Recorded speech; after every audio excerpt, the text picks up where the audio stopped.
Hello everyone, good morning to all of you. कैसे हो आप सब लोग? Welcome to Safal batch. आज के इस क्लास में हम लोग लेक्चर नंबर कौन सा लाए हैं? लेक्चर नंबर 5 और आई थिंक लास्ट लेक्चर है ये एल्कोहल फिनॉल ईथर का। ठीक है, जैसा कि आपको पता है कि भाई यूट्यूब में अपने चैनल में हर एक चैप्टर का मैं रिकॉर्डिंग वहां पे डालूंगा। ठीक है, लेकिन रिकॉर्डिंग जो है वो ऐसी होगी कि एकदम ज्यादा एलोबरेशन के साथ नहीं होगी, क्योंकि अपना जो प्रवेश बैच है उसमें 1 to 1 एक एक चीज की मैकेनिज्म वहां पे हमने डिस्कस करी है। तो अगर आप ज्यादा थ्योरी में जाना चाहते हैं, ज्यादा और मैकेनिज्म में घुसना चाहते हैं, तो आप प्लीज अपना मेरा प्रवेश बैच ज्वाइन करें। ठीक है, प्रवेश 1.0, प्रवेश 2.0 किसी भी बैच में आप लोग इनरोल कर लें। वहां पे हर एक चीज थॉरली एक चीज, क्योंकि यहां पे ज्यादा टाइम नहीं होता है, लेकिन वहां पे वेल प्लान तरीके से आपको सारी चीजें मिलेंगी। ठीक है, तो आई होप आप सब लोगों ने लेक्चर नंबर 1, लेक्चर नंबर 2 और लेक्चर नंबर 3 बहुत अच्छे तरीके से देख लिया होगा। ठीक है, 4 भी लेक्चर्स हो गया होगा। और लेक्चर नंबर 5 में हम लोग आज ईथर के बारे में पढ़ने वाले हैं। अच्छी बात है सर ईथर तो हमने सुना है कि एनेस्थीसिया देने में यूज होता। हाँ, ईथर की प्रॉपर्टी एनेस्थेटिक प्रॉपर्टी होती है। ठीक है, पहले क्या होता था कि पहले क्लोरोफॉर्म जो होता था वो एनेस्थीसिया देने में यूज होता था। क्लोरोफॉर्म की एनेस्थेटिक प्रॉपर्टी होती थी, लेकिन अब क्या होने लगा कि भैया क्लोरोफॉर्म ज्यादा इनहेल करने से अगर थोड़ा सा अमाउंट भी ज्यादा हो गया तो उससे बहुत सारे लोग जो है वो निपटने लगे। अब इतने सारे लोग निपटने लगे तो सोचा गया कि भैया ऐसा कुछ हो कि लोग कम निपटे, तो ईथर का मतलब एनेस्थेटिक प्रॉपर्टी देखी, क्योंकि भैया ईथर में भी एनेस्थेटिक प्रॉपर्टी है, तो ईथर का यूज एनेस्थीसिया देने में होने लगा। अच्छी बात है सर। होता क्या है ईथर? ईथर जो है, जैसे हम बोल दें कि जैसे वाटर है HOH, वाटर के दोनों हाइड्रोजन को हमने हटा दिया और वहां पे एल्काइल ग्रुप आ गया। मतलब di alkyl derivative of water. Di alkyl derivative of water is known as ether. एकदम सही। एल्कोहल याद है? एल्कोहल कैसे? अगर हम वाटर का डेरिवेशन बनाए तो mono alkyl derivative of water, mono alkyl derivative of water is known as alcohol. तो di alkyl derivative of water क्या हो जाएगा भाई साहब? ईथर हो जाएगा। ठीक है, तो सर दो तरीके के ईथर होते थे, सिमेट्रिकल भी होता था और अनसिमेट्रिकल भी होता था। सर अनसिमेट्रिकल को तो मिक्स्ड बोलते थे। यस, तुम बोल लो।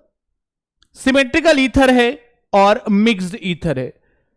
ठीक है, फंक्शनल ग्रुप O कि दोनों तरफ जो है वो, अगर दोनों ग्रुप जो है वो सेम, दोनों एल्काइल ग्रुप सेम लगे हुए हैं, that is simple ether, symmetrical ether. और अगर इस फंक्शनल ग्रुप के अराउंड दोनों एल्काइल ग्रुप डिफरेंट है, so that we can say that कि दोनों एल्काइल ग्रुप डिफरेंट होने की वजह से वो मिक्स्ड ईथर कहलाएगा। क्या कहलाएगा? Mixed ether, unsymmetrical ether. ठीक है। अच्छा सर, IUPAC नेमिंग की अगर बात करते हैं तो क्या होगा? अगर हम IUPAC नेमिंग की बात करें ईथर की, तो OR ग्रुप जो होता है उसको बोलते हैं एल्कॉक्सी। क्या बोलते हैं? एल्कॉक्सी। तो ROR alkoxy alkane, alkoxy alkane भी हम लोग लिख सकते हैं। सर अगर दो मिक्स्ड ईथर हुआ और एक एल्काइल ग्रुप में ज्यादा कार्बन है, एक एल्काइल ग्रुप में कम कार्बन है, तो सर कैसे IUPAC नेमिंग करेंगे?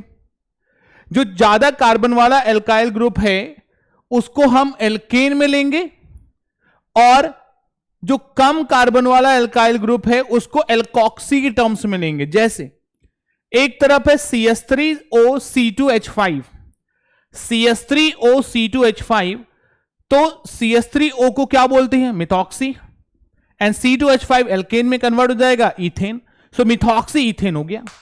जो छोटा ग्रुप है उसको एल्कॉक्सी के टर्म्स में लेंगे, और जो लॉन्ग ग्रुप है उसको हम पैरेंट चेन में लेंगे, एल्केन के टर्म्स में लेंगे।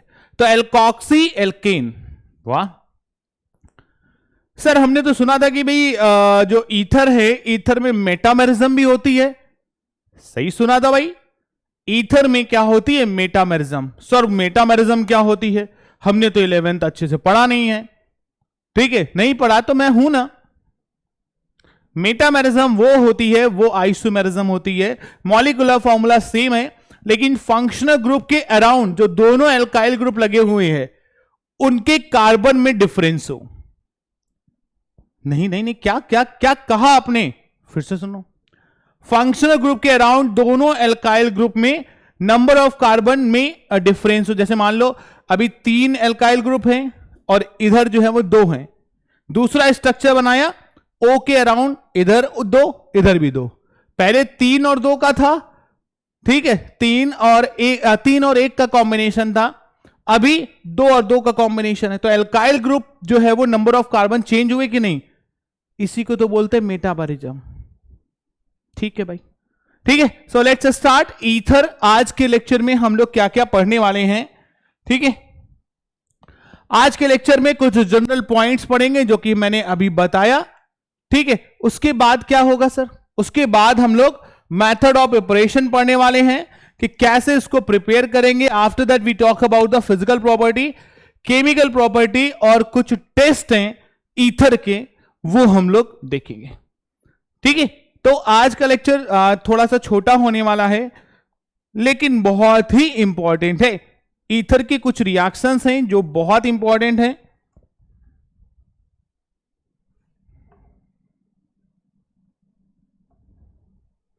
चलो ठीक है, स्टार्ट करते हैं।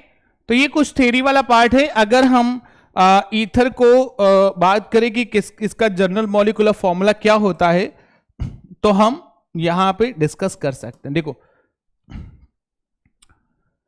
जैसे हमने बोला कि भाई ईथर है, ईथर को तो हम जनरल रिप्रेजेंटेशन जो है वो ROR करते हैं। ठीक है, जैसे हमने बोला कि भाई CH3O CH3 ऐसा लिख सकते हैं। हाँ लिख सकते हैं। कितने कार्बन है सर? 2 कार्बन है। कितने हाइड्रोजन है? 6 हाइड्रोजन है, 1 ऑक्सीजन। मतलब क्या हो गया है? इसको जनरलाइज करें तो कार्बन के डबल से 2 ज्यादा हाइड्रोजन हैं। CnH2n+2O, CnH2n+2O। ये हो गया आपका ईथर का जनरल मॉलिक्यूलर फॉर्मूला। ठीक है, अच्छी बात है। अब देखना ध्यान से, ये क्या है? Alkene sir. RH को बोलते हैं ना एल्केन। ये क्या है? एल्केन।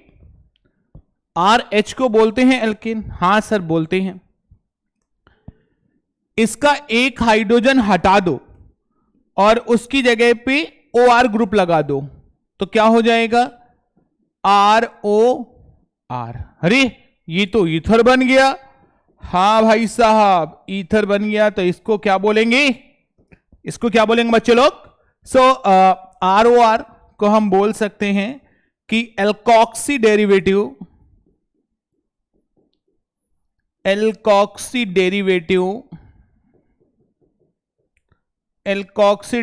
Of alkene.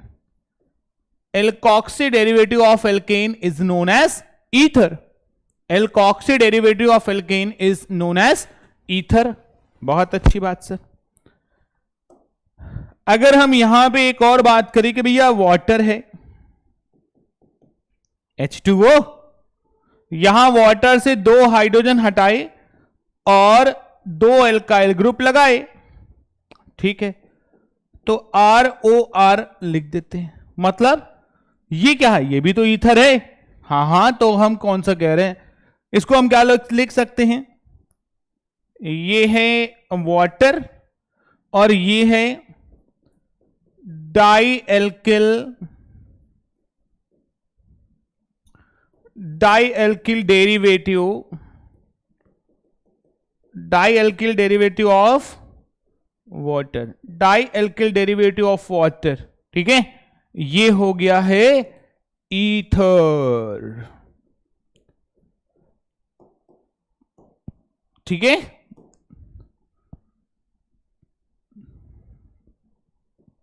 तो ये सिंपल सिंपल बातें, छोटी छोटी मगर मोटी बातें, ठीक है। आगे हम क्या बात करते हैं, ईथर जो है, जैसे ये है, इधर आर है, इधर आर है, ठीक है। अब ये ऑक्सीजन में 2 लोन पेयर हैं, क्योंकि ऑक्सीजन के आउटर मोस्ट शेल में 6 इलेक्ट्रॉन होते हैं।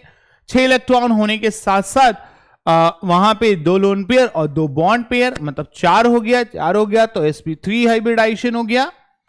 तो ईथर में sp3 हाइब्रिडाइजेशन होता है। इसकी ओरिजिनल ज्योमेट्री जो होती है वो टेट्राहेड्रल, लेकिन शेप इसका चेंज हो जाता है। वो क्या हो जाता है, बेंड शेप। क्या हो जाता है, बेंड शेप। वाटर का भी बेंड शेप होता है। बेंड शेप बोलो चाहे एंगुलर शेप बोलो, बात सेम रहती है। बेंड शेप बोलो चाहे एंगुलर शेप बोलो, सर ठीक है। इतनी बात तो सबको क्लियर हो गई बच्चा लोग,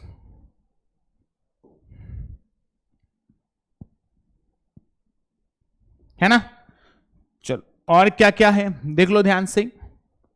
वही चीजें हैं जो मैंने बताई हुई हैं, पढ़ लो एक बार यहां से। It is a dialkyl derivative of water and alkoxy derivative of alkane, alkoxy derivative of alkanes और monoalkyl derivative of alcohol. alcohol इसका general molecular formula CnH2n+2 CnH2n+2O, ठीक है। CnH2n+2O या CnH2n+1O।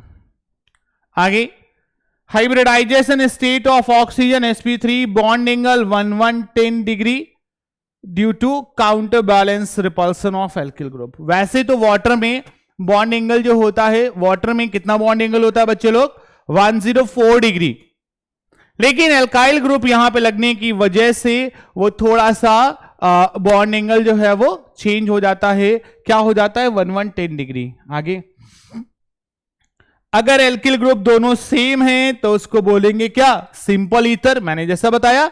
और अगर एल्किल ग्रुप डिफरेंट है तो उसको क्या बोलेंगे, mixed ether. ROR that means symmetrical and simple, and ROR dash that means mixed ether. आगे कार्बन और ऑक्सीजन के बीच में सिंगल बॉन्ड है तो 1.42 एंगस्ट्रॉम लेंथ होती है। The ether shows the chain position metamerism और functional isomerism. Ethers are functional isomers of alcohol. आप लोगों को याद होगा कि एल्कोहल का भी जनरल मॉलिक्यूलर फॉर्मूला यही था। एल्कोहल का भी जनरल मॉलिक्यूलर फॉर्मूला CnH2n+2O, लेकिन फंक्शनल ग्रुप दोनों में डिफरेंट है। तो ऐसे ऐसे कंपाउंड जिनका मॉलिक्यूलर फॉर्मूला सेम हो बट फंक्शनल ग्रुप डिफरेंट हो, दे शोज फंक्शनल आइसोमेरिज्म।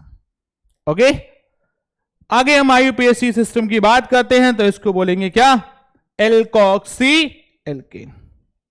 जो चीज हमने यहां पे बताई वही सारी चीजें आपके सामने हैं। अच्छा, अगर हम IUPAC नेमिंग की बात करें, बात अगर उठी है तो IUPAC नेमिंग की बात करें।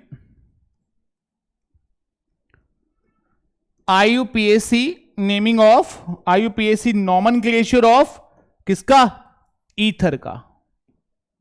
ठीक है, देखो जैसे ये बहुत ही सिंपल है, CH3OCH3 पहला क्वेश्चन। दूसरा क्वेश्चन है C2H5OC2H5। वेरी गुड बच्चे लोग, करो करो जल्दी से।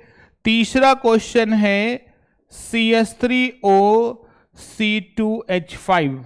Write down the IUPAC naming of all these compounds. अगर हमने कुछ ऐसा चाहा, ठीक है, तो यहां पे हम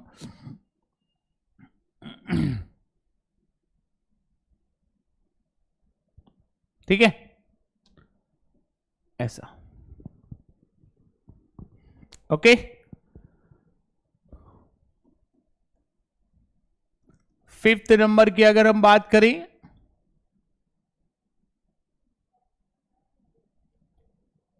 सिक्स नंबर की बात करें,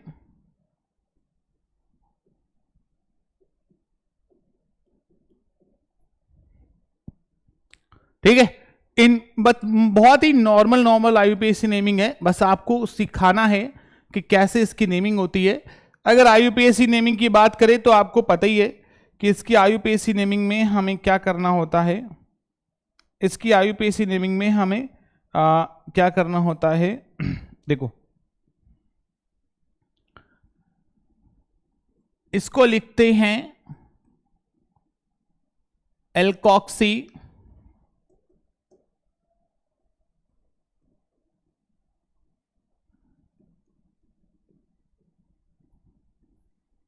एल्कॉक्सी एल्केन।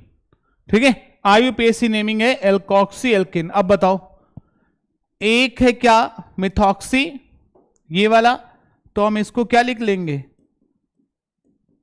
मिथॉक्सी। एक कार्बन है तो मिथॉक्सी मीथेन। इधर OC2H5 है तो इसको क्या लिखेंगे एथॉक्सी इथेन। इसको क्या लिख सकते हैं भाई, यहां पे एक CH3 एक C2H5 है, ये तो अनसिमेट्रिकल हुआ, ये तो मिक्स्ड हुआ। तो मैंने बताया था ना कि भैया अगर मिक्स्ड का करना है तो जो छोटा ग्रुप होगा, छोटा एल्किल ग्रुप होगा, उसको एल्कॉक्सी के टर्म्स में लिखो, बाकी को एल्केन के टर्म्स में लिखो। तो छोटा ग्रुप ये है तो हम इसको लिख सकते हैं दैट इज मिथॉक्सी और इथेन। ये वाला ग्रुप जो है वो मिथॉक्सी आ गया। आगे 1 2 3 1 2 3 दोनों तरफ सेम है, तो यहां से 1 2 3, 2 पे मिथाइल है, सॉरी 1 पे मिथाइल है। ठीक है, या ऐसे तुम नंबरिंग कर सकते हो, यहां पे 1 2 3 4, ये तो उसमें हो जाएगा, और ये क्या हो जाएगा 1 2 3, तो प्रोपॉक्सी ब्यूटेन। ठीक है, प्रोपॉक्सी ब्यूटेन या प्रोपॉक्सी 2 ब्यूटेन, ऐसा भी लिख सकते हो, या प्रोपॉक्सी 2 ब्यूटेन या 2 प्रोपॉक्सी ब्यूटेन। ठीक है, तो यहां पे भी 2 लगा सकते हो।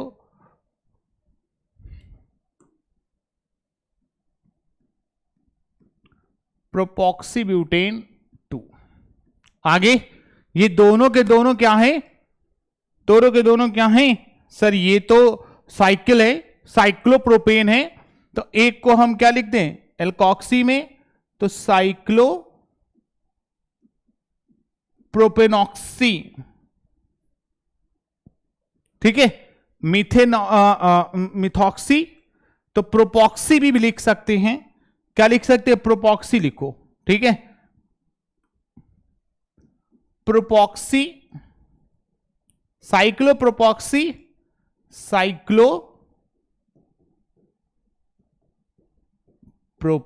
साइक्लोप्रोपॉक्सी साइक्लोप्रोपेन। ये क्या है, ये तो मिथॉक्सी और साइक्लोहेक्सेन है, क्या हो जाएगा मिथॉक्सी साइक्लोहेक्सेन। इस तरीके से आईयूपीएसी नेमिंग आपकी कंप्लीट होती है। ठीक है, और कोई भी अगर फंक्शनल ग्रुप आ जाए तो उसको प्रीफिक्स ले लेंगे। तो इस तरीके से वेरिएशन बहुत सारे आ सकते हैं, लेकिन कोई दिक्कत नहीं, आपने रूल पढ़ा हुआ है, सारी चीजें पढ़ी हुई है, तो कोई भी वेरिएशन आ जाए आपको टेंशन लेने की जरूरत नहीं है। और सीयूटी में बहुत ही अच्छे, मतलब ऐसा नहीं आता है कि मतलब बहुत डिफिकल्ट आए, नहीं, सिंपल लेवल के क्वेश्चंस आते हैं। उनको पता है कि भैया तुम लोगों ने केवल और केवल बोर्ड की प्रिपरेशन करी है, तो उसी के अकॉर्डिंग क्वेश्चन आएगा। ऐसा नहीं आएगा भैया नीट और जेई के जेई से रिलेटेड आ जाएगा कि भैया एडवांस लेवल का आ जाएगा, तो वो नहीं आएगा। ठीक है, इवन हम लोग सारी थ्योरी कवर कर रहे हैं, कोई भी थ्योरी छोड़ नहीं रहे। ठीक है, कोई भी रिएक्शन हम लोग छोड़ नहीं रहे। क्या पता कि भैया कहां से क्वेश्चन डाल दे, लेकिन ऐसा प्रिडिक्शन है कि जो क्वेश्चंस का लेवल होगा वो बहुत ही कम होगा। अच्छी बात है, क्लियर, ये सारी बातें आपको क्लियर हैं? जल्दी बताएं, एक बार स्क्रीनशॉट भी ले सकते हैं अगर चाहिए तो, नहीं चाहिए तो कोई बात नहीं। अब हम बात करते हैं कि भैया ईथर तो समझ गए, सारी प्रॉपर्टीज समझ गए, सिमेट्रिकल समझ गए, सिंपल ईथर समझ गए, मिक्स्ड ईथर समझ गए, कौन कौन सी आइसोमेरिज्म होती हैं, फंक्शनल आइसोमेरिज्म क्या होती है, मेटामेरिज्म समझ गए, आईयूपीएसी नेमिंग समझ गए, सब समझ गए। ईथर को हम लोग प्रिपेयर कैसे करेंगे? So let's talk about the method of preparation of ether. Ether को कैसे हम लोग प्रिपेयर करेंगे, सबसे पहले हम लोग ये देखेंगे। ठीक है, तो कुछ मेथड हैं, जैसे एल्किल हैलाइड की रिएक्शन हम इसके साथ करा दें, विलियमसन सिंथेसिस रिएक्शन है, एल्कोहल है, एल्कोहल की रिएक्शन अगर हम H2SO4 के साथ करा दें तो भी हमें ईथर का फॉर्मेशन होता है। दो रिएक्शन है, बहुत जबरदस्त रिएक्शन है, दोनों रिएक्शन एकदम धांसू रिएक्शन है, चाहे नीट में हो चाहे जेई में हो, क्वेश्चन आता ही आता है। सर तो बता दो जल्दी से। देखो अगर बच्चे लोग हम एमओपी की बात करते हैं, मेथड ऑफ प्रिपरेशन की बात करते हैं, ईथर की एमओपी, तो सबसे पहला हम नाम लेते हैं फ्रॉम एल्कोहल। ठीक है, अगर हमने एल्कोहल के थ्रू ईथर को बनाने की कोशिश करी, ठीक है, फ्रॉम एल्कोहल। देखो भाई साहब, अगर एल्कोहल आपको याद हो, एल्कोहल में भी मैंने ये रिएक्शन कराई थी, कैसी देख लो। अगर एल्कोहल की रिएक्शन ROH, एल्कोहल की रिएक्शन हम कॉन्सेंट्रेटेड H2SO4 के साथ करते हैं, हां सर, टेम्परेचर जो होता है वो थोड़ा सा ज्यादा रहता है, अगर ज्यादा रहेगा तो एल्कोहल जो होगा, ठीक है, चलो पहले ईथर का बना लेते हैं। टेम्परेचर अगर 140 केल्विन रहता है तो यहां पे ईथर का फॉर्मेशन हो जाता है। किसका फॉर्मेशन हो जाता है? ईथर का। अब ये कैसे होता है, ठीक है, ये कैसे होता है, थोड़ा सा दिमाग लगाओ। ठीक है, ये वाली रिएक्शन हम लोग कर रहे हैं, ये वाली रिएक्शन कर रहे हैं 140 डिग्री सेल्सियस के आसपास। ठीक है, देखो एक बार,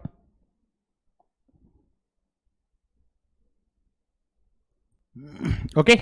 सो यहां पे सबसे पहली रिएक्शन की अगर हम बात करें तो ये है, दो तरीके की दो तरीके की रिएक्शन है। मैं एक एक करके ये रिएक्शन बात करता हूं। देखो, एल्कोहल है,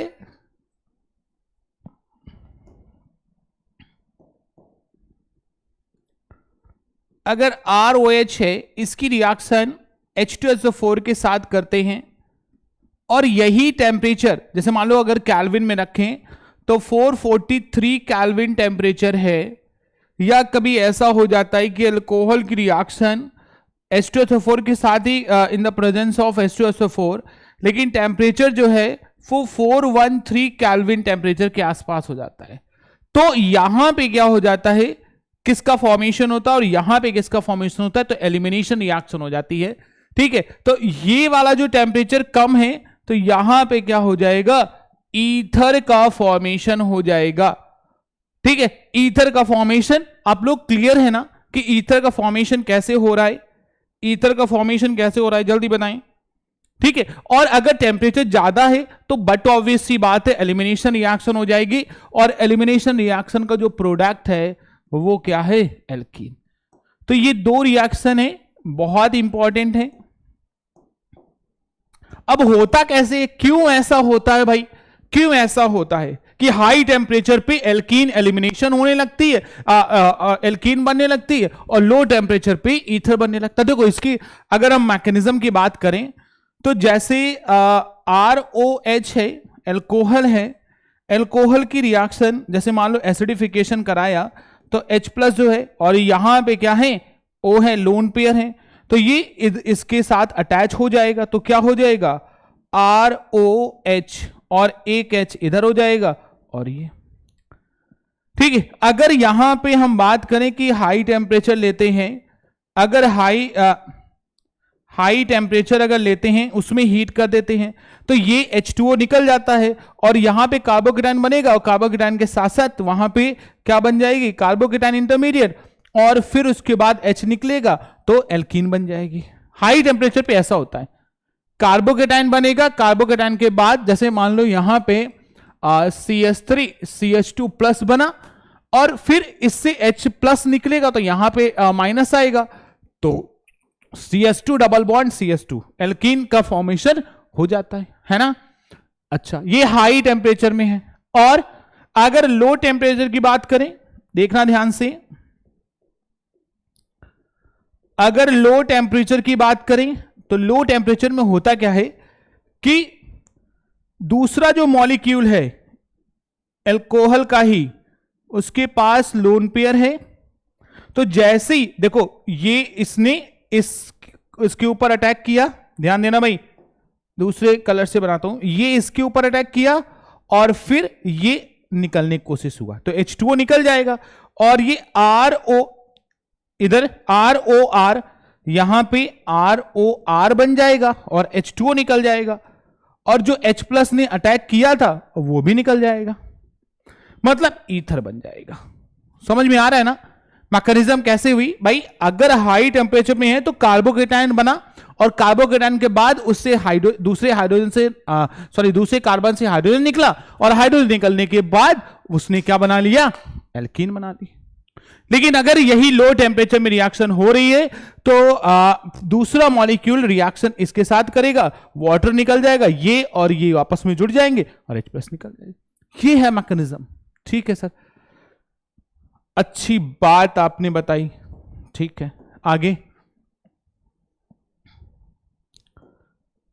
अच्छा, अगर हम एक क्वेश्चन कर लें तो और मजा आ जाएगा। एक अगर क्वेश्चन कर लें तो और मजा आ जाएगा। देखो जैसे हमने बोला कि भाई C2H5OH है, C2H5OH की रिएक्शन अगर हमने लो टेम्परेचर में कराई है 140 डिग्री सेल्सियस, ठीक है, 140 डिग्री सेल्सियस, तो H2SO4 की प्रेजेंस में तो यहां पे क्या बन जा रहा है, C2H5O और C2H5, ये बन जा रहा है, ईथर बन जा रहा है।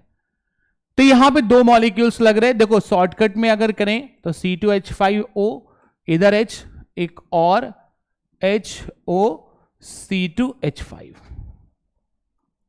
ठीक है, अब दो मॉलिक्यूल से यहां से वाटर निकल गया और इसको हमने हीट किया तो C2H5O C2H5, ये है ईथर का फॉर्मेशन, डाई इथाइल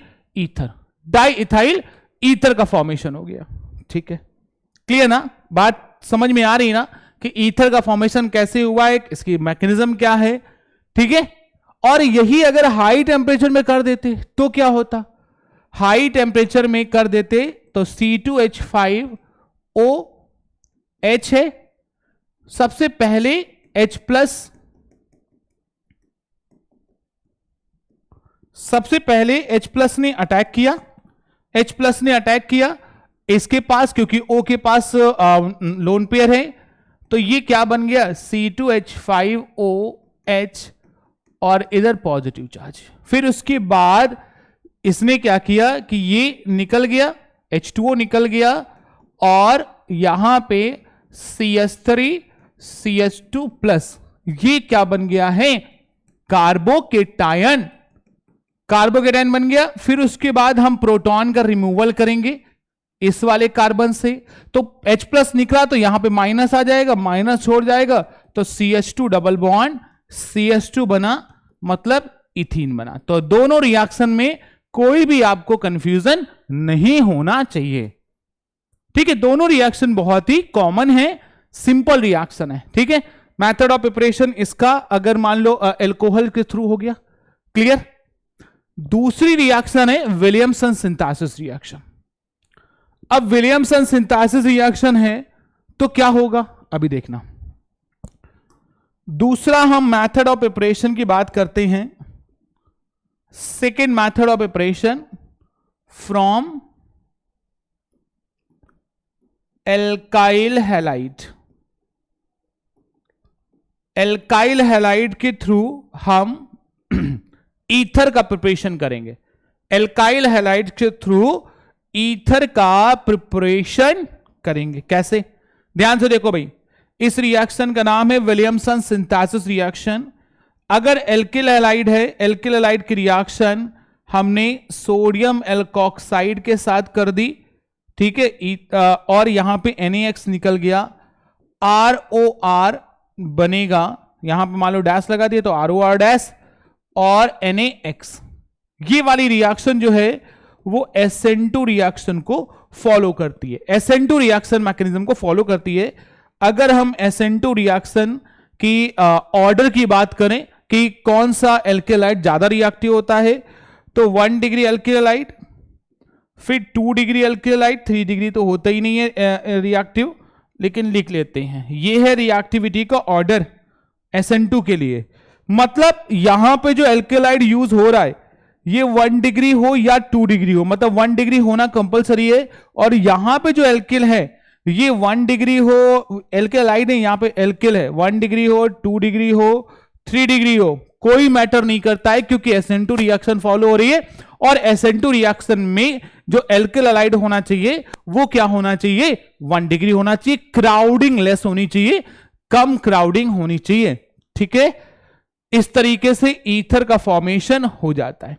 और अगर यहां पे 3 डिग्री हुआ, ठीक है, यहां पे RX अगर 3 डिग्री हुआ और ये 1 डिग्री हुआ, R-O Na, ठीक है, Na प्लस, अगर ये 3 डिग्री हुआ तो यहां पे E2 रिएक्शन होने लगती है और एल्कीन का फॉर्मेशन होने लगता है, एलिमिनेशन रिएक्शन होने लगती है सब्स्टिट्यूशन रिएक्शन की जगह पे, एलिमिनेशन रिएक्शन होने लगती है, ठीक है।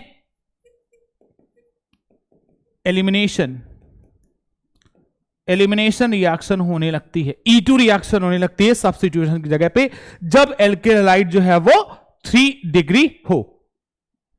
इतनी बात आप सबको क्लियर है? जल्दी से देखें, इतनी बात आपको क्लियर है क्या? एक बार स्क्रीनशॉट ले लें, और अगर कोई भी और चीज क्लियर हुई ना हुई हो तो आप प्लीज मुझे बता सकते हैं, ठीक है।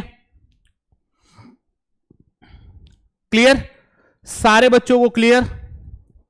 अच्छी बात सर, ठीक है। तो दूसरी जो मेथड ऑफ प्रिपरेशन है आपका, पहला जो है विलियमसन सिंथेसिस रिएक्शन, दूसरा अल्कोहल, ये दोनों रिएक्शन हो गई। और यही दोनों रिएक्शन आपकी बहुत इंपॉर्टेंट है, इन्हीं से क्वेश्चन आएगा। अभी मैं इनसे रिलेटेड क्वेश्चन भी दूंगा, इनसे रिलेटेड आपको क्वेश्चन भी दूंगा, तो आप लोगों का पूरा कॉन्सेप्ट क्लियर हो जाएगा। बस इतना याद रखना कि विलियमसन सिंथेसिस रिएक्शन में अगर एल्किल हैलाइड 1 डिग्री होता है तो वहां पे एलिमिनेशन नहीं होता है, ठीक है। 1 डिग्री होगा तो सब्स्टिट्यूशन होगा, ईथर बनेगा। अच्छा, तीसरी रिएक्शन है, बहुत सिंपल रिएक्शन है। कैसी सर? अगर हम थर्ड रिएक्शन की बात करें कि एल्किल हैलाइड है, एल्किल हैलाइड, ठीक है, CH3 CH2 और OH, इसकी रिएक्शन हम किसके साथ करें? Dry Ag2O, dry Ag2O, dry Ag2O के साथ करते हैं तो यहां पे एलिमिनेशन होता है, वाटर निकलता है, CH3 CH2O CH2 और CH3, ऐसा। ये सर कैसे हुई रिएक्शन? देखो, जैसे हमने बोला कि भाई CH3 CH2O, ठीक है। अब अगर एक चीज और थी कि अगर यहीं पे मॉइस्ट Ag2O होता था, क्या होता था? मॉइस्ट Ag2O, मॉइस्ट Ag2O में क्या था? मॉइस्ट Ag2O में क्या था कि AgOH हो जाता था, तो वहां पे OH लग जाता, सिंपल सी बात है, ठीक है। अच्छा, इस रिएक्शन को अगर करें तो जैसे मान लो CH3 CH2 Cl है, इसकी रिएक्शन 2 टाइम्स ऑफ Ag, या ऐसे बोल दो 2 टाइम्स ना लिखो, Ag2O लिख दो, है ना, Ag2O। एक और मॉलिक्यूल ले लेते हैं, Cl है, CH2 और CH3, अब यहां पे देखो बच्चे लोग क्या क्या चीज निकली। ये AgCl का प्रेसिपिटेट तो बहुत अच्छा लगता है AgCl को। सो 2 मॉलिक्यूल्स AgCl के निकल गए। अब ये निकल गए तो ये बाकी जुड़ गया, तो क्या हो गया CH3 CH2O CH2 CH3, ether का फॉर्मेशन हो गया C, है ना, ईथर का फॉर्मेशन हो गया। और चौथी रिएक्शन है ग्रिग्नार्ड रीजन के ये ऐसा है कि अगर फोर्थ रिएक्शन की बात करें तो CH2 CH3O CH2 और यहां पे हमने क्या लगा दिया Cl। ये है कंपाउंड। इस कंपाउंड की रिएक्शन अगर हम ग्रिग्नार्ड रीजन के साथ कर दें R-MgX के साथ, R-MgX के साथ, तो ये ज्यादा यूज में नहीं आता है। ये जो Cl है इस Mg के साथ चला गया और R इधर जुड़ गया, तो क्या हो गया CH3 CH2O CH2 R-, ये ईथर बन गया और Mg एक तरफ X एक तरफ Cl, तो इस किसका फॉर्मेशन हुआ ईथर का। ठीक है, तो ये दोनों रिएक्शन है, लेकिन पहली दो रिएक्शन है जो कि ईथर के मेथड ऑफ ऑपरेशन में जान डाल देती हैं। ठीक है, एक बात देखो जल्दी से, स्क्रीनशॉट ले सकते हो, फटाफट देखो जल्दी से, किसी को कोई दिक्कत?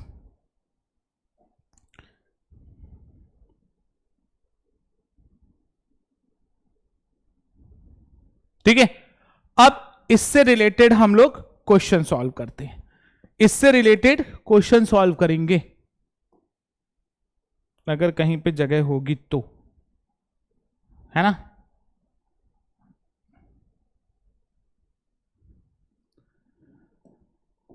ठीक है, इससे रिलेटेड क्वेश्चन, मैं क्वेश्चन लिखता हूं, सब लोग सॉल्व करने की कोशिश करना। जैसे ये क्वेश्चन है कि भाई A क्या है और B क्या है, ईथर बना हुआ है, कौन सा ईथर, PHOCH3। ठीक है, इतना मैं बता रहा हूं कि ये जो है वो सॉल्ट है और B क्या है, एल्काइल हैलाइड है। B एल्काइल हैलाइड है, कौन एल्काइल हैलाइड है। ठीक है, दूसरा क्वेश्चन। ठीक है, दूसरा क्वेश्चन की अगर हम बात करें तो A क्या है, रिएक्टेंट बताना है भाई। A क्या है, B क्या है, और रिएक्शन हो रही है, ईथर बन रहा है।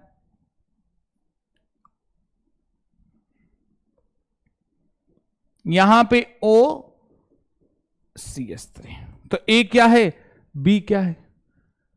नेक्स्ट क्वेश्चन की अगर हम बात करते हैं, ठीक है, यहां पे A और B क्या हैं, रिएक्शन PHO और CH डबल बॉन्ड CH2 हो रही है, अच्छी बात है। लास्ट जो क्वेश्चन है, A क्या है, B क्या है, और 1 2 3 1 2 3, ये हो गया। सारे बच्चों को ये क्वेश्चंस आपके दिख रहे हैं। ठीक है, बहुत अच्छे तरीके से इन क्वेश्चन को सॉल्व करो। अगर इन क्वेश्चन को सॉल्व कर लिए गए तो आपकी विलियमसन सिंथेसिस रिएक्शन से कोई भी क्वेश्चन छूटेगा नहीं। ठीक है, विलियमसन सिंथेसिस रिएक्शन से कोई भी क्वेश्चन छूटेगा नहीं। देखो यहां पे सबसे पहली रिएक्शन की अगर हम बात करते हैं बच्चा लोग, तो PHOCH3 है। PHOCH3 है तो विलियमसन सिंथेसिस रिएक्शन में क्या होता है कि एक सोडियम एल्कोक्साइड और एक एल्केलाइड। ठीक है, अब यहां पे दो पॉसिबिलिटी बनती हैं कि या तो इसका एल्केलाइड हो जाए या तो ये इसका सॉल्ट हो जाए, है ना। चलो जल्दी से करो, कोशिश करो, कोशिश करने वालों की हार नहीं होती और डर कर नौका पार नहीं होती। ठीक है,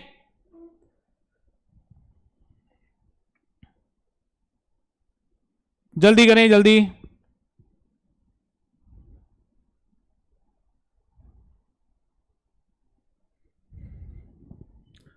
क्लियर, चलो अगर हमने इसकी बात करी कि भाई पीएच है ओ निगेटिव और ये जो है वो CH3X हो जाता है ना। यहां पे ऐसा बनता ना, ऐसी पॉसिबिलिटी होती, मतलब तब सॉल्ट क्या होता, पीएच ओ निगेटिव Na+ और एल्किल हैलाइड CH3 है तो ये क्या होता, CH3X, ऐसा होता ना। दूसरी पॉसिबिलिटी है कि भाई पीएच है वो एल्केलाइड ग्रुप अटैच कर लेता और सॉल्ट जो होता CH3O निगेटिव Na+, ऐसा हो जाता है ना, CH3O निगेटिव। तो अगर ऐसा होता तो क्या हो जाता, यहां पे जो सॉल्ट होता वो CH3O निगेटिव Na+ हो जाता और pH X हो जाता। किसकी पॉसिबिलिटी लग रही है कि कौन सा सही हो सकता है, फर्स्ट वन सही हो सकता है कि सेकंड वन सही हो सकता है, आपको क्या लग रहा है किसकी पॉसिबिलिटी हो सकती है सही होने की?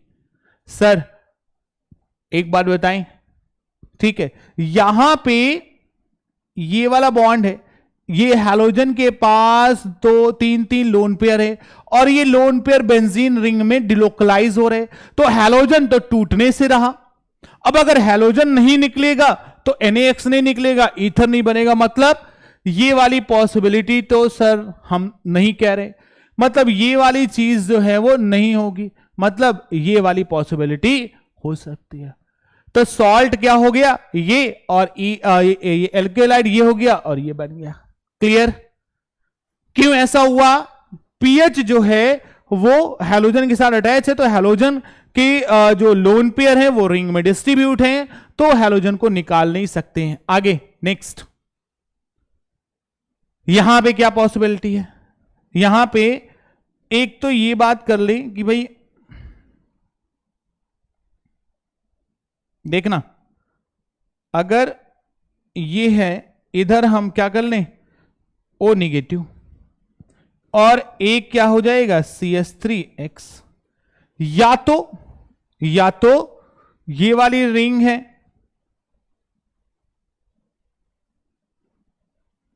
यहां पे हैलोजन हो जाएगा और क्या हो जाएगा CH3O निगेटिव।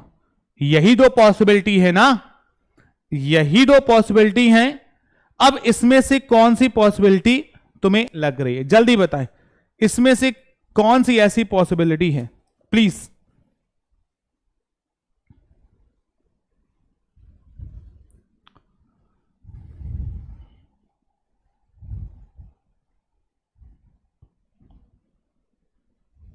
ठीक है, अब तुम्हें यह लग रहा होगा कि सर बहुत अच्छा क्वेश्चन है ये। जैसे मान लो ये है हमने इसको सॉल्ट लिया और ये है एल्किल हैलाइड, तो सॉल्ट अगर हमने ऊपर वाले के हिसाब से लिया, ठीक है, तो ये O निगेटिव Na पॉजिटिव हो गया और ये हो गया है CH3X। नीचे वाले के हिसाब से लिया तो जो सॉल्ट है वो CH3O निगेटिव Na+ है और जो एल्किल हैलाइड है, जो एल्किल हैलाइड है वो क्या हो रहा है, ये वाला। अब ध्यान देना भाई, ये वाला जो कार्बन है ब्रिज हेडेड कार्बन है, तो ये वाला हैलोजन जो है वो निकलने की कोशिश में नहीं होगा, क्योंकि ये ब्रिज हेडेड कार्बन जो है वो निकलेगा नहीं, कार्बोकेटाइन बनेगा नहीं, ये निकल नहीं सकता है, तो इसकी पॉसिबिलिटी खत्म हो गई, मतलब इसकी पॉसिबिलिटी खत्म हो गई, मतलब ऊपर वाला सही है, क्योंकि ये आराम से 1 डिग्री है। क्लियर? ब्रिज हेडेड हैलोजन जो है वो नहीं निकलेगा, उसमें ज्यादा एनर्जी लगेगी। क्लियर बात? इतनी बात सबको क्लियर? अच्छा ये वाली रिएक्शन देखो, इसमें क्या पॉसिबिलिटी हो सकती है? इसमें पॉसिबिलिटी हो सकती है PHO- और CH डबल बॉन्ड CH2, एक X इधर हो जाएगा, या ऐसा भी हो सकता है PH X है और इधर क्या है O negative CH double bond CH2, ऐसी भी पॉसिबिलिटी हो सकती है। ठीक है सर। अब दोनों के केस में देखो भाई साहब, दोनों के केस में यहां पे अगर हैलोजन निकलने की कोशिश करेगा, निकल ही नहीं पाएगा, क्योंकि हैलोजन के पास 3 लोन पेयर है और तीनों लोन पेयर में यहां पे रेजोनेंस है, डिलोकलाइजेशन है, तो ये एल्केलाइन निकल ही नहीं पाएगा, मतलब ये इसकी तो पॉसिबिलिटी ही नहीं है। और नीचे वाला देखो, इसके पास भी हैलोजन है और हैलोजन इस रिंग में डिस्ट्रीब्यूट है, और हैलोजन रिंग में डिस्ट्रीब्यूट है तो हैलोजन भी नहीं निकलेगा, मतलब ये रिएक्शन जो है वो पॉसिबल ही नहीं है। अच्छी बात है सर, अब ये वाला तो कर लो, ठीक है, तो ये वाला आप लोग करना कि भाई साहब इसमें, और कमेंट सेक्शन में आपके आंसर आने चाहिए कि ए क्या है और बी क्या है, ठीक है, कमेंट सेक्शन में आपके आंसर आने चाहिए प्लीज, ठीक है, इससे पता चले कि भाई हमारे कितने बच्चे जो है वो बहुत अच्छे से प्रिपरेशन करने में लगे हैं। Is it clear to everyone? Done done, ठीक है। इसी के साथ साथ एक और मैं क्वेश्चन दे देता हूं, ठीक है, एक और क्वेश्चन दे देता हूं। जैसे हमने बोला कि भाई CH3 CH3 और इधर है CH3, इधर है हैलोजन, उसकी रिएक्शन हमने C2H5O नेगेटिव Na+ के साथ कराई, तो यहां पे क्या होगा? प्रोडक्ट बताना है, ठीक है। ये 2 क्वेश्चन आपके होमवर्क के लिए हैं। क्लियर बात? इतनी बात सबको क्लियर हो गई, ठीक है। अच्छा, सारे मेथड ऑफ ऑपरेशन क्लियर हो गए, क्वेश्चंस भी हमें आने लगे, ठीक है। चलो आगे हम बात करें। अब हम बात करते हैं कुछ ethers are colorless with a specific smell liquid. These are highly volatile liquid due to low boiling point. ठीक है भाई, ठीक है। ये कुछ फिजिकल प्रॉपर्टी है कि ethers are colorless and specific smell liquid. These are highly volatile liquid due to low boiling point. Alcohol की कंपैरिजन में ईथर का बॉइलिंग पॉइंट जो है वो लो है, ठीक है। आगे, these are insoluble in water. They have oxygen atom, but their oxygen atom neutral due to steric hindrance of both alkyl group. ऐसा ना समझना कि भैया ऑक्सीजन एटम है तो वो पोलर हो जाएगा तो वाटर में डिसॉल्व हो जाएगा, नहीं। ऑक्सीजन एटम है, उसके आजू बाजू जो है वो एल्काइल ग्रुप भी लगे हुए हैं, तो एल्काइल ग्रुप की वजह से इनमें स्टेरिक हिंड्रेंस बढ़ेगा और ये न्यूट्रल हो जाएगा, oxygen atom neutral, okay. ethers are also called inner solvent of aliphatic chemistry due to the inertness of oxygen, due to the inertness of oxygen. Clear बात? अच्छा, आगे, due to the inertness of oxygen, neutral and oxygen दोनों alkyl group घेरे पड़े हैं, it is best solvent for the preparation of highly reactive compounds, Grignard reagent. आगे, it is used as a anaesthetic, बच्चों को पता है। Boiling point of diethyl ether 34.5 degree Celsius होता है। क्लियर? अच्छा, अब हम लोग कुछ केमिकल प्रॉपर्टीज के ऊपर फोकस डाल लेते हैं कि ईथर की भाई साहब केमिकल प्रॉपर्टीज हैं क्या। ईथर की केमिकल प्रॉपर्टीज के ऊपर फोकस डालते हैं, क्या है ईथर। तो ईथर, ठीक है, आगे देखो, ये ईथर जो है ऑक्सीजन के पास लोन पेयर होने की वजह से कुछ न्यूक्लियोफाइल के तरीके काम करने लगता है, ठीक है। लोन पेयर डोनर हो सकता है, लुईस बेस हो सकता है, क्योंकि भाई लुईस भाई साहब ने क्या बताया था कि अगर कोई भी चीज जिसके पास लोन पेयर है, अगर वो लोन पेयर डोनर है, लोन पेयर डोनेट करने की टेंडेंसी है उसके पास, तो वो क्या हो जाएगा? लोन पेयर डोनर, और वो लुईस बेस हो जाएगा। मतलब ईथर जो है वो एसिड के साथ रिएक्शन करेगा। हां देखो, यहां पे कुछ एसिड के साथ रिएक्शन करती हुई दिखाई गई है आपके लिए, ठीक है। बस ये केवल ये दिखा रहा है कि भैया ईथर जो है वो बेसिक है और एसिड के साथ रिएक्शन करने के बाद सॉल्ट का फॉर्मेशन कर दे रहा है। देखो डाइथाइल ईथर है, इसकी रिएक्शन हम H2SO4 के साथ करें, बट ऑब्वियसली बात है H2SO4 एसिड है और ये बेस है, तो यहां पे ये किसका क्या फॉर्मेशन हो जाएगा, CH3CH2OH प्लस CH2CH3 और HSO4। क्या है ये, कैसे, अरे यहां पे अगर हम बात करें CH3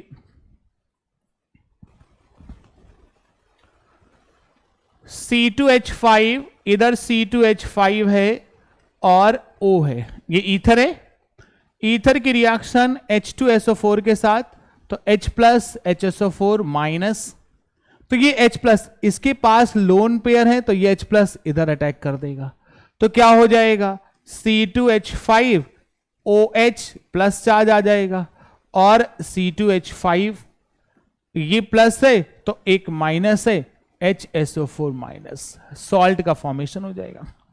ठीक है, BF3 भी लुईस एसिड है, अरे लुईस एसिड है, हाइड्रोजन तो है नहीं, हाइड्रोजन नहीं है तो लुईस ने क्या बताया था, लुईस ने तो हाइड्रोजन से रिलेशन कुछ बताया ही नहीं था एसिड के।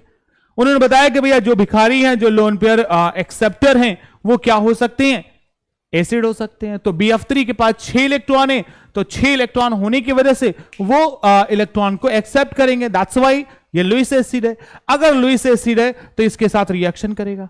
अब रिएक्शन करेगा तो ध्यान देना भाई, अगर हमने इसकी रिएक्शन कराई तो ये इसके पास लोन पेयर है, तो ये लोन पेयर इस BF3 को देगा। अगर आपको याद हो, जैसे अमोनिया है NH3, अमोनिया BF3 को अपने लोन पेयर कोऑर्डिनेट करता था कि BF3 जो है वो खुश हो जाता था, भैया हमें अमोनिया ने लोन पेयर दिया हुआ है, लोन पेयर डोनर है, वो लुईस बेस है, हम एक्सेप्टर हैं, तो हम लुईस एसिड हो गए। इसी तरीके से डाइथाइल ईथर जो है वो लुईस बेस है और BF3 जो है वो लुईस एसिड, तो इसने क्या किया, लोन पेयर को डोनेट कर दिया, कोऑर्डिनेट कर दिया, वन साइडेड शेयरिंग है। अब ग्रिग्नार्ड रीजेंट, ठीक है, ग्रिग्नार्ड रीजन के साथ भी रिएक्शन होगी, कैसे होगी देखना। ग्रिग्नार्ड रीजन के इसके जो ईथर है उसके 2 मॉलिक्यूल्स, एक मॉलिक्यूल सी, एक मॉलिक्यूल सी, और यहां पे Mg है, इसके पास लोन पेयर है, तो ये दोनों ऑक्सीजन जो है लोन पेयर Mg को कोऑर्डिनेट करेगा, बस ये एक तरीके का सॉल्ट है। बस ये दिखाया जा रहा है, ये रिएक्शन क्या दिखा रही है, ये रिएक्शन ये दिखा रहे हैं कि भाई साहब ईथर जो है वो बेस है, ईथर क्या है, बेस है। Is it clear to everyone, ether base है। आगे HF की अगर कहानी की बात करें तो HF क्या है, HF क्या है, वो भी एसिडिक है लेकिन वीक एसिड है ना, HI स्ट्रॉन्ग एसिड है ना, लेकिन ठीक है H प्लस है ना, तो एसिड है, हम यहां पे स्ट्रॉन्ग और वीक की बात नहीं कर रहे। HF है तो H और F इसके साथ रिएक्शन किया तो H जो है वो इस हाइड्रोजन ऑक्सीजन के पास चला गया और F माइनस ये भी सॉल्ट का फॉर्मेशन कर दिया। इसी तरीके से HCl, H जो है वो इस O के पास चला गया तो OH प्लस हो गया और Cl माइनस, ये सब सॉल्ट फॉर्मेशन।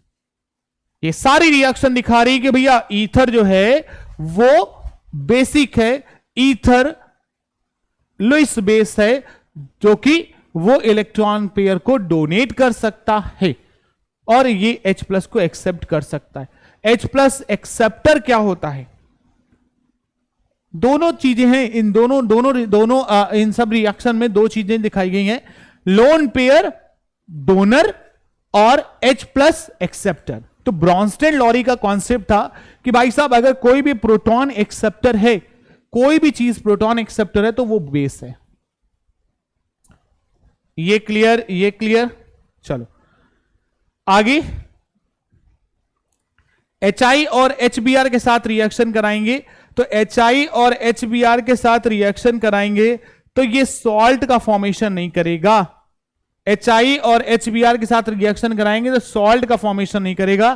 तो HI और HBr वाली रिएक्शन बहुत ही इंपॉर्टेंट हो जाती हैं कि अगर HI और HBr की कोल्ड कंडीशन में रिएक्शन करा रहे हैं तो कोई ना कोई एक bond CH3 CH2O CH2 CH3, कोई देखो ये सिमेट्री है तो एक इधर ये I लगा दो, I लगा दो और इधर क्या लगा दो H, एक अल्कोहल बन जाएगा और एक ये, जैसल रिएक्शन बोलते हैं।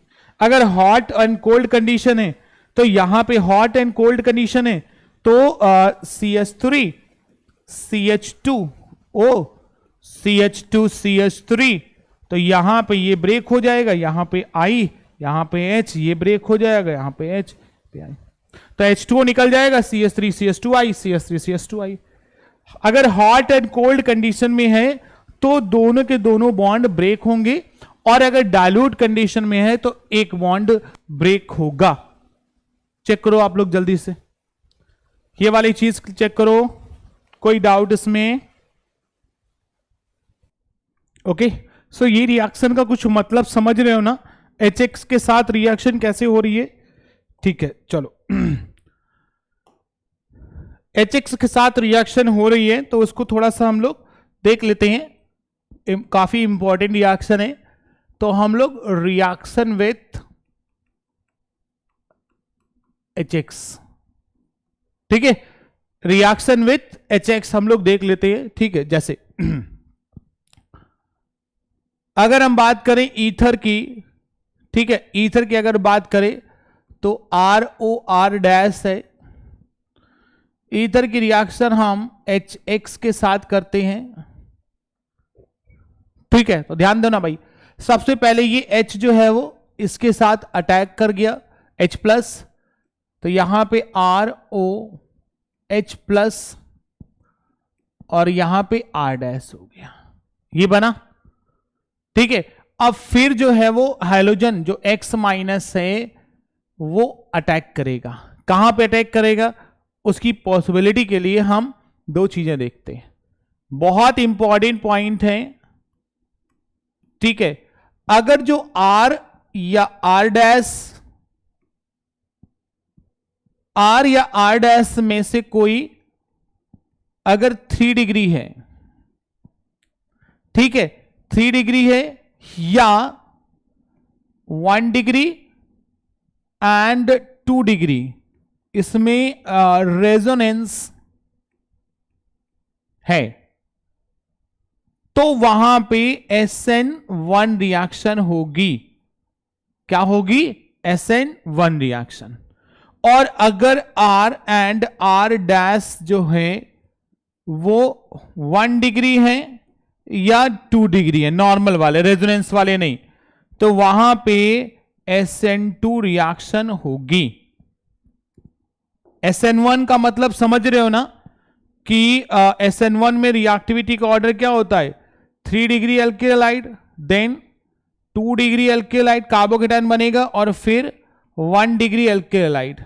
और SN2 की बात समझ रहे हो ना, 1 degree alkyl halide, then 2 degree alkyl halide, और देन 3 डिग्री एल्केलाइड, ये SN2 का है।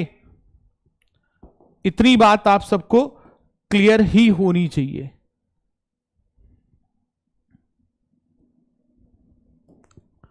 ठीक है, इतनी बात आपको क्लियर होनी चाहिए। चलो अब एक क्वेश्चन कर लेते हैं। हमने बोला कि भाई CH3O CH2 और CH3 है, इसमें हमने HI की रिएक्शन कराई, इसमें हमने क्या कराया, HI की रिएक्शन। ठीक है, अभी ये बाकी है, इसको पहले करेंगे कंप्लीट। ठीक है, HI की रिएक्शन कराई तो यहां पे क्या हो जाएगा, पहले तो H प्लस ने अटैक किया, H प्लस ने इधर अटैक किया, तो क्या हो गया, CH3O और इधर H, इधर प्लस हो गया, और CH2 CH3। अब हैलोजन जो I माइनस है, I माइनस अटैक करेगा। अब यहां पे देखो ये 1 डिग्री है, ये भी 1 डिग्री है, मतलब ये CH3 है ना, तो क्राउडिंग बहुत ही कम है ना, तो ये 1 डिग्री है, ये भी 1 डिग्री है, मतलब SN2 रिएक्शन को फेवर करेगा। तो जो आयोडीन अटैक करेगा, वो जब आयोडीन अटैक करने के बाद प्राइमरी बने या जहां पे क्राउडिंग कम हो, वहीं पे आयोडीन जो है वो अटैक कर देगा। मतलब ये आयोडीन जो है वो इसके ऊपर अटैक करे और ये निकल के भाग जाए पूरा, इसके ऊपर अटैक करे तो क्या हो जाएगा, CH3I और CH3 CH2OH, ये बन गया, यही प्रोडक्ट हो गया। ठीक ठीक है, तो ये हैलोजन कहीं पे अगर इसके ऊपर अटैक करता है तो ये निकल जाता है, तो क्या हो जाता है RI और R-OH। इतनी बात है। एक और क्वेश्चन करें, चलो एक और क्वेश्चन करते हैं। CH3 CH3 CH3 CH3 OCH3, इसकी रिएक्शन हम HI के साथ कराते हैं। अपने को तो मैकेनिज्म पता है ना, अपने को मैकेनिज्म पता है कि भाई साहब सबसे पहले H जो है वो इधर अटैक करेगा। H अगर इधर अटैक करेगा तो यहां पे क्या हो जाएगा CH3 CH3 और इधर क्या है O प्लस इधर H है और यहां पे CH3। अब देखो ये है टर्सरी और ये है प्राइमरी। सोचो सोचो सोचो, टर्सरी है और प्राइमरी है तो किसका फॉर्मेशन होगा, जल्दी सोचे। क्लियर, फटाफट बताए जल्दी से।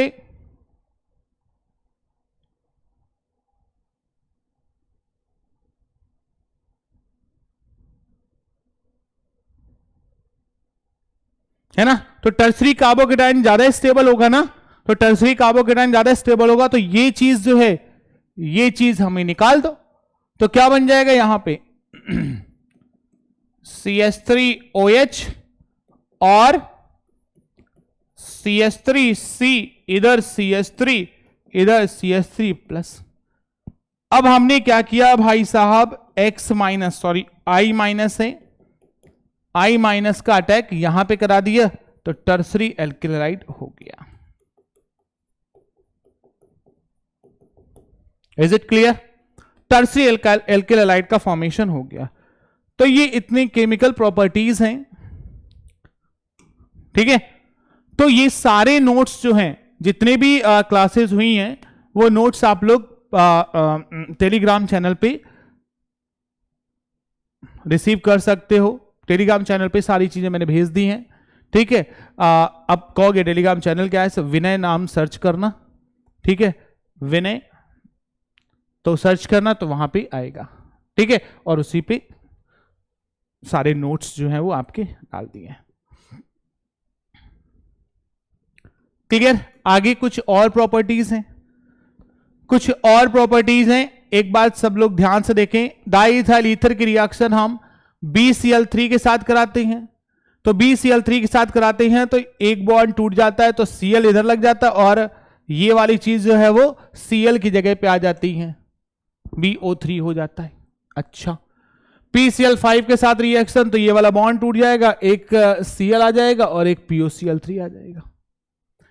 CH3 COCl के साथ रिएक्शन कराते हैं तो ये वाला बॉन्ड टूटेगा तो यहां पे एक जगह Cl और एक जगह COCH3, तो O पहले से था, ये वाला ईस्टर का फॉर्मेशन हो गया। सिंपल सी रिएक्शन है। CO के साथ रिएक्शन है तो इसमें जो है वो CO का अटैच CO जो है वो अटैच हो जाएगा, ठीक है। ये सारी रिएक्शन बहुत ही सिंपल है। CO इसमें अटैच हो जाएगा, CH3 CH2 CO OCO CH3, Easter का फॉर्मेशन, डाइल्यूट H2SO4 और हीट करेंगे तो अल्कोहल का फॉर्मेशन, ये वाला चीजें जो है वो ब्रेक हो जाएंगी, ठीक है। आगे Cl2 डार्क में क्या हो जाएगा, Cl2 डार्क में क्या हो जाएगा, अगर Cl2 डार्क करते हैं तो एक यहां से Cl और सॉरी एक यहां से H, एक यहां से H निकलेगा और Cl का सब्स्टिट्यूशन हो जाएगा, alpha alpha dash dichloro ether बन जाएगा। ये रिएक्शन केवल आप लोग देखो, आप लोग के मतलब काम की तो है लेकिन इतनी ज्यादा इंपॉर्टेंट नहीं है, इतनी ज्यादा इंपॉर्टेंट नहीं है जितनी वो थी। अगर हम सनलाइट की प्रेजेंस में करते हैं, ये वाली रिएक्शन बहुत इंपॉर्टेंट है, अगर सनलाइट की प्रेजेंस में करते हैं तो जितने भी हाइड्रोजन होंगे उस ईथर में सारे के सारे हाइड्रोजन में Cl रिप्लेस कर देगा और यहां पे CCl3 CH2 ये सब जो है पर क्लोरो ईथर का फॉर्मेशन हो जाएगा। अगर डार्क में करते हैं तो एक एक हाइड्रोजन रिप्लेस होके Cl लग जाएगा सब्स्टिट्यूट होके, और सनलाइट की प्रेजेंस में करते हैं तो सारे के सारे हाइड्रोजन हटके Cl लग जाएंगे। और ये बहुत इंपॉर्टेंट, अगर एयर की प्रेजेंस में करते हैं तो O2 है, तो ये O2 इस वाले हाइड्रोजन के साथ हट जाता है, तो OO एक हाइड्रोजन H, तो OO परऑक्सी, यहां पे हाइड्रोजन, सो ईथर परऑक्साइड बन जाता है। और उसको अगर बहुत देर तक रखोगे तो वो एक्सप्लोजन का काम करने लगता है। ठीक है, तो ये बहुत ही नॉर्मल रिएक्शन है, बस ये दो रिएक्शन आपकी इंपॉर्टेंट हो जाती है।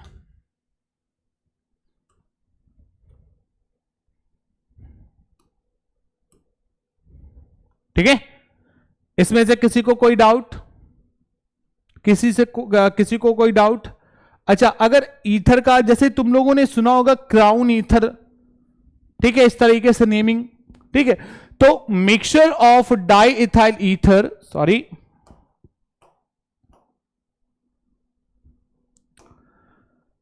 Mixture of di ethyl ether and ethyl alcohol, इसको क्या बोलते हैं? नेटालाइट बोलते हैं। पेट्रोल की जगह पे हम लोग यूज कर सकते हैं। सर ये तो बहुत ही यूजफुल है। अगर पेट्रोल कहीं पे ना हो तो ये ईथर और अल्कोहल का मिक्स कर दो, तो एक तरीके का फ्यूल बनता है नेटालाइट।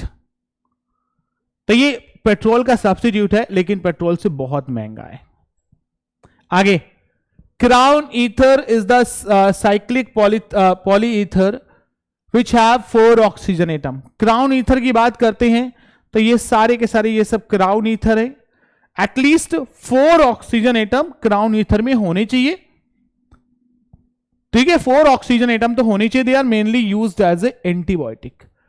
एंटीबायोटिक की तरीके हम लोग इनका यूज जो है वो कर सकते हैं। देखो यहां पे लिखा हुआ है 12 क्राउन 4। ये कैसे नेमिंग है सर? दिख तो रहा है कि क्राउन शेप है, लेकिन 12 क्या है? 12 कार्बन है। देखो 1 2 3 4 5 6 7 8 और 9 10 11 12। 12 मतलब 8 कार्बन और 4 ऑक्सीजन, तो मतलब पूरे क्या हैं? 12। और यहां पे कितने? 4 ऑक्सीजन है, तो पूरे के पूरे हम लोग क्या रखते हैं? कार्बन प्लस ऑक्सीजन यहां पे, और क्राउन 4 मतलब 4 कार्बन का क्राउन बन रहा है, 4 ऑक्सीजन का। तो पूरे जितने भी एटम्स हैं उनको यहां पे रखो, और फिर उसके बाद यहां पे, ठीक है, यहां पे है CH2।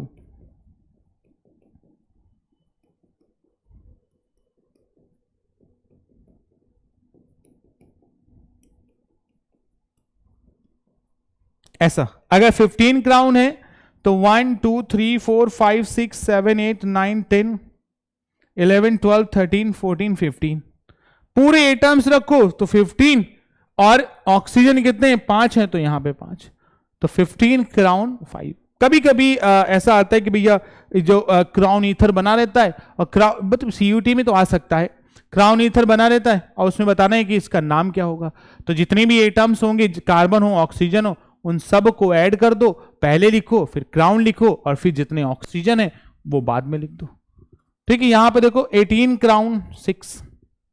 तो इस तरीके से ये सब ईथर का काम जो है वो तमाम हो गया। ठीक है, ऑलराइट, चलो, तो ये ईथर हम लोगों ने कंप्लीट कर लिया है। ईथर के साथ साथ हम लोगों ने फिनॉल भी कंप्लीट कर लिया है। फिनॉल के साथ साथ हम लोगों ने एल्कोहल भी कंप्लीट कर लिया है। मतलब एल्कोहल, फिनॉल, ईथर जो है वो पूरी तरीके से कंप्लीटेड है। ठीक है, अभी तक हम लोगों ने कौन कौन सी चीजें यूट्यूब में कंप्लीट करी हैं? सबसे पहले alkyl halide, halogen derivative of alkanes and arenes, उसके लेक्चर्स हम लोगों ने देखे। फिर उसके बाद ऑर्गेनिक नेम्ड रिएक्शन, जितनी भी नेम्ड रिएक्शन है उनके हम लोगों ने वीडियोस लेक्चर देखे, आप लोगों को बहुत अच्छे लगे। फिर उसके बाद जो है वो एल्कोहल, फिनॉल, ईथर, उसके 5 लेक्चर जो है वो आप लोगों ने कंप्लीट किए। 5 लेक्चर में सारी थ्योरी जो है, सारी रिएक्शंस जो है वो कंप्लीट करी। ठीक है, अब आगे आने वाली जो है तो हम लोग क्वेश्चन प्रैक्टिस की सीरीज लाने वाले हैं। ठीक है, जिसमें केवल और केवल आप लोग क्वेश्चंस, ठीक है, एल्कोहलाइड के क्वेश्चंस, जितने भी क्वेश्चंस होंगे वो सब करेंगे। और फिर उसके बाद एल्कोहल, फिनॉल, ईथर और कुछ नेम रिएक्शन के जितने जो भी चैप्टर्स आपके कंप्लीट हो चुके हैं उनके बेस्ड हम लोग जो क्वेश्चन की सीरीज, आप लोग प्रैक्टिस क्वेश्चन की सीरीज लाएंगे, और वो लाइव होगी। ठीक है, लाइव होगी, चाहे 12 बजे हो, चाहे मतलब टाइमिंग आपको बता दी जाएगी। ठीक है, तो बात इतनी सी है, आप लोगों ने CUT की बुक जो है वो परचेज कर ली होगी PW के स्टोर से, और फिर उसके बाद उससे क्वेश्चंस लगाने चालू कर दिए होंगे। मैं इतनी बात मतलब एकदम कॉन्फिडेंस से कह सकता हूं कि अगर आप लोगों ने CUT की बुक परचेज की है और हम जो थ्योरी है वो सारी पढ़ ली है, तो उसके क्वेश्चंस आपको एकदम फ्लो मतलब एकदम आसानी से बन रहे होंगे। सारे के सारे क्वेश्चंस आपके बन रहे होंगे, कोई दिक्कत नहीं आ रही होगी। ठीक है, स्टिल अगर दिक्कत आती है तो आप लोग कमेंट सेक्शन में बताएं कि ये क्वेश्चन नहीं बन रहा है। अब आप लोग ऐसे भी कमेंट कर सकते हैं कि जो CUT की बुक है, जो PW की बुक है, उसका कौन सा पेज नंबर है, कौन सा क्वेश्चन है, उसमें दिक्कत आती है, वो भी कमेंट में लिखो ना यार, है ना। चलो ओके, तो ये सारी चीजें हम लोग 1 by 1 करेंगे। ओके, सो अल्कोहल फिनॉल ईथर आज कंप्लीट हो गया है। Thank you so much for attending the session and thank you so much पूरा लेक्चर देखने के लिए। कुछ बच्चे जो होते हैं वो बहुत ही डाइवर्टेड होते हैं। अभी ये समय आपको डाइवर्जन का नहीं है। पहले एक बार CUT का एग्जाम जो है वो क्लियर कर लो, पहले एक बार कॉलेज में एडमिशन तो ले लो, फिर उसके बाद डाइवर्ट होना। अगर अच्छा कॉलेज मिल गया तो वहां पे तो मतलब बात ही बात है, बहुत अच्छी चीजें हैं। अगर वो CUT का एग्जाम भी नहीं क्लियर हुआ, बेकार कॉलेज मिला, तो क्या मस्ती का कोई फायदा, डाइवर्जन का क्या फायदा। तो आप लोग सीधे एकदम फोकस्ड वे पे प्रिपरेशन करो कि अपना जो CUT का एग्जाम है वो क्लियर हो जाए बस। कौन आ रहा है, कौन जा रहा है, YouTube में बहुत सारी कंट्रोवर्सी, YouTube में बहुत सारे लोग, इतने सारे लेक्चर्स, एक चीज को फॉलो करो। मैं ये नहीं कहता कि म्यूजिक फॉलो करो, किसी एक को फॉलो करो और उसी के अकॉर्डिंग चलते रहो। ठीक है, चलो okay, thank you so much for attending the session. Bye bye, take care, मिलते हैं नेक्स्ट क्लास में।